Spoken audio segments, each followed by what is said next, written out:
أهلا وسهلا بكم أخواتي العزيزات الغاليات الكريمات، كيف راكم؟ لباس عليكم؟ نتمنى تكونوا بخير وعلى خير، ويلقاكم هذا الفيديو في أحسن الأحوال يا أحسن المتتبعات. اليوم غادي نكملوا هاد الشكيلات هادو التتمة ديال الفيديو السابق، كيف ما قلت لكم في الفيديو السابق لأنه كان فيديو طويل. هذا علاش قسمته على جوج الشكيلات اللي كانوا الشكل. الفيديو السابق درنا فيه 3 ديال الشكيلات اللي هما ساهلين بالبساطة. دابا غادي نكملوا الشكيلات اللي هما منقوشين شوية. غادي نزيد معكم في واحد الطريقة ديال هذا. غادي نستعملوا المنقاش، أي منقاش يعني. كاين الانواع ديال المنقاش، غير هي الطريقه اختي باش غادي تشديه، والطريقه باش تستعملي هذا المنقاش هذا، لانه الاغلبيه البنات لانه كتجيهم صعيبه كيفاش يشدوا المنقاش، وكيفاش ما غاديش يقدروا يدوزوا المنقاش، يعني ينقشوا هذيك الحلوه هذه. اغلبيه البنات اللي دازوا معنا كانت تشد المنقاش، كيعصبها، يعني كيجيها ستريس لا.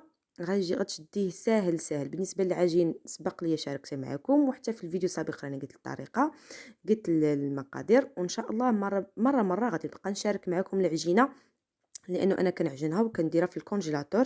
كيف ما كتشوفوا الكويرات راه محطوطين على الجنب، كنديرهم في بلاستيكات وكنحطهم في الكونجيلاتور، ما كتخسرش العجينه. وقت ما بغيت نصاوب الحليوات ديال اللوز كنجبد العجينه ديجا عندي. بالنسبه للمرشم يعني الطابع، كيف ما قلت لكم كناخذوا هذا كنقول ليه يمكن النمره 60 على ما اظن. كتاخذوا مهم اي طابع يكون كبر من هذيك الكره، غير شويه، لانه ما تشدش لكم العجينه تاني بزاف. والورقه البنات التوريق ديالها تكون رقيقه بزاف، تكون رقيقه ماشي تاكلوا العجينه لاباط، تاكلوا لاباط واللوز شويه، لا، العجينه تكون رقيقه. وتحاولوا تاخذوا الجهه اللي فيها هاد الوريضات هادو، وتقدروا تاخذوا مرشم بشكل اخر اللي كيكونوا فيه وريضات يعني مشنف اكبر من هكا. بالنسبه للطريقه كنحطوا الدويوره ديال الكويره ديال اللوز الوسط، وكنحاولوا نجمعوا العجين عليها. اول حاجه كنحاولوا نجمعوا عليها العجين. غادي تشوفوا كتحاولوا تجمعوا العجين، هي الاول غادي نحاول نقرب لكم مزيان البنات باش تشوفوا. كنحطوها في الوسط، كنعاودوا شوفوا غير الطريقه مزيان، وما نوركوش على اللوز. كنحط الصبع الكبير على اللوز، راه ما تنوركش عليه، غير كنحاول نشد به تبقى هذيك الكويره ديال اللوز في بلاصتها. ونحاولوا نجمعوا العجين من بعد، حتى من بعد، وغادي نعاودوا نقادوها تجي على شكل كميميسه. يعني في الاول كدوري ديك لاباط، شوفوا راه ما كنوركش على اللوز بمره، ولكن فاش كنبغي نقبط العجينه كنورك على اللوز يخرج، باش تخرج الرويس، داك الرويس ديال اللوز، باش تجي بحال الرميمينه كميميسه، بحال في هذا الشكل هذا. المهم غادي نكمل على هاد بهاد الطريقه هذه كيف ما كتشوفوا، ونتمنى تكون واضحه. بالنسبه للمنقاش البنات، شوفوا المنقاش كنشدوه يكون مايل، وتحاول تشدي الصباع ديالك لتحت غير بجوج صبعان، تشدي الكميميسه الصباع الكبير الفوق، باش تخلي لي سباس فين ديري يبقى عندك الفراغ فين تنقشي. والنقيش البنات، بالنسبه للنقيش كيف ما كتشوفوا غادي تشوف فين كنحط المنقاش، يعني الراس ديال المنقاش نعاود نحطوه على الراس الاول، باش تجي النقيشات متساويين، وحتى في الاخر كيجيو مقادين، يعني ما كيبانش ليك منين بديت ولا حتى فين ساليت، كلها كتجي مقاده متوازي، يعني كلهم مستفين الرويسات ديال المنقاش بهذه الطريقه هذه. كنتمنى نكون وصلت لكم الفكره. كنتمنى بالنسبه للبنات اللي كيقولك لا المنقاش ما نقدرش ولا ما كنزعمش عليه، لا باقا ما نعرفش ليه، غتحاولي غير بشويه بشويه. وكيف ما قلت لكم في فيديوهات سابقه البنات، شدوا عجينه، يعني دوروها غير عجينه عاديه، وشدي المنقاش ونقشي فيها حتى تعلمي لها. علاش لا؟ في دارك صوبي الشكيلات اللي ممكن تشريهم من برا، صوبي شكيلات لانك ممكن اللي انت كيعجبوك وما تقدرش ديريهم، حاولي انك مره تصوبيهم. بالنسبه للشكل الثاني، كناخذوا المرشم يكون صغير على قد الكره، يعني شوفوا الكويره ديال اللوز كتشوفوها كويره ديال اللوز عاديه، وكنحاولوا نديروا داك الرويس ديال الكورني غير بداك الراس ديال الكف ديالنا. شوفوا الطريقه ها هي كرة عادية كيف ما كتشوفوا. انا غنحاول نوريكم غير بالصبع كيفاش كتوركي غير بشويه ماشي بزاف. الا وركتي بزاف تاني غادي يولي طويل بزاف. لا، غير شويه يجي على هذا الشكل هذا. وبالنسبه للعجين كتاخذوا العجينه على قد كيفاش غادي نقول لكم. العجين يكون الدويوره ديال العجينه صغيره، ما تكونش كبيره تاني ويجي العجينه شايطه، لا. وكنحاول ندور. وهذا الفيديو راني شاركته معكم قبل. هذا الشكل هذا سبق لي شاركته قبل، غير اليوم هاد المره داز مع هاد الشكيلات.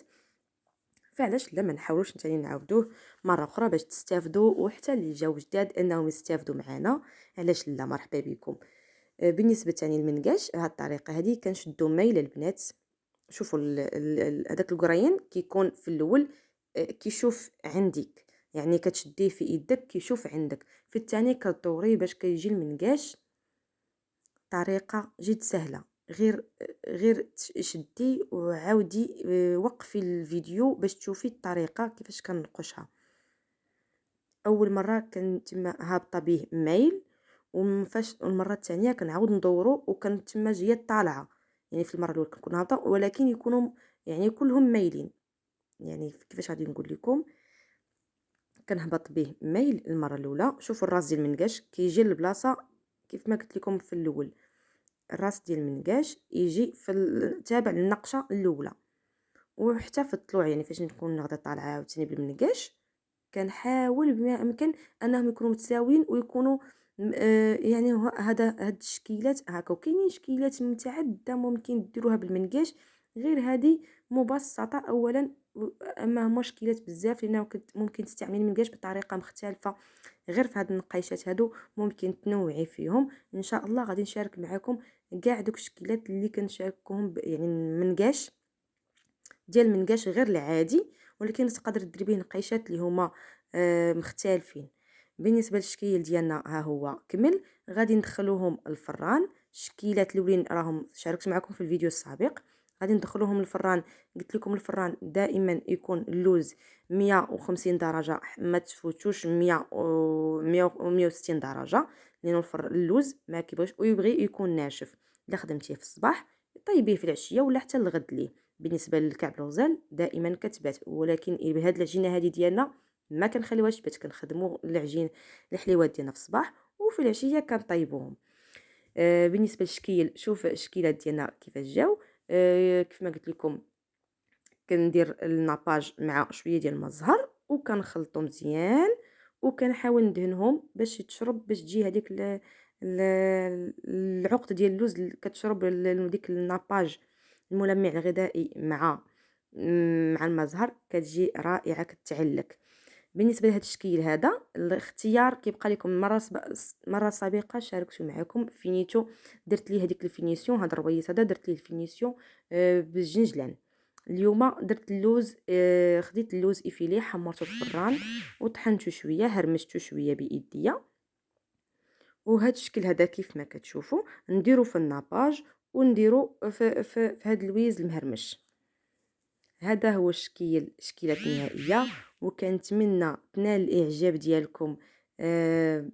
نتمنى تنال الاعجاب ديالكم هذه المشاركه ديالي معكم، ونلقاكم ان شاء الله في فيديو قادم مع وصفات اخرى ان شاء الله وشكيلات اخرى. السلام عليكم.